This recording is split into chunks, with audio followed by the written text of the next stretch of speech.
Ganglion cyst এবং শক্ত। আপনাকে তো বললাম দুইটা চিকিৎসা ইনজেকশনের মাধ্যমে করতে পারবো, আর আরেকটা আমরা অপারেশন করে দেবো। হাতটা এরকম করলে অনেক বড় হয়ে যাচ্ছে। এটা আগের দিকে তো এরকম শক্ত ছিল না, না? আগে থেকেই শক্ত। আগে থেকেই শক্ত, শুরু থেকেই শক্ত। শুরু থেকে কি এটা এত বড় ছিল?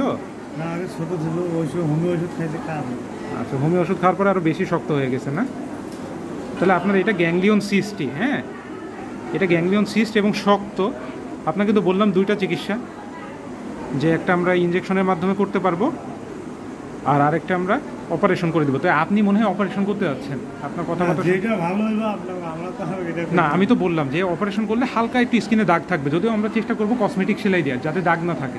এখন আপনি ছেলে মানুষ, আপনার ক্ষেত্রে দাগটা অত ম্যাটার করে না, ফিমেল হলে ম্যাটার করে। হ্যাঁ, এখন আপনি যেটা চান, যদি ইনজেকশনের মাধ্যমে করে দিতে বলেন তাহলে আমি এখনই করে দেবো। হ্যাঁ, এখন দিলে আবার কতদিন পর?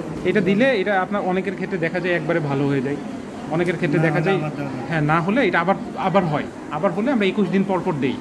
তো আপনার ক্ষেত্রে মনে করেন যে একটু যদি বেশি দিন পরেও দেওয়া যাবে, সমস্যা নেই। এটা আমাদের এই যে হাতে দেখেন, এই যে এরকম করে আমরা যে হাত নড়াচড়া করি, এই টেন্ডনগুলো না, এই টেন্ডনগুলো ইনজুরি হওয়ার কারণে এগুলো হয় হাতে, ঠিক আছে? তো এগুলো হয়, এটা ছোটো অবস্থায় আপনি যদি এরকম করে চাপ দিতেন এটা মিশে যেত। এটা তাহলে গ্যাংলিয়ন সিস্ট, এটা সার্জারিও করে ফেলা যাবে। হ্যাঁ, অনেকের ক্ষেত্রে আবার এখান থেকে হাড্ডির অংশ তৈরি হয়। হ্যাঁ, তবে আপনার মনে হচ্ছে না যে এক্সট্রা হাড্ডির অংশ, যেহেতু একটু নড়াচড়া করে বেড়াচ্ছে। হ্যাঁ, তা আপনি করতে পারেন এটা। হ্যাঁ, এটা বেশ বড় এবং টিপিক্যাল একটা ভালো একটা কেস।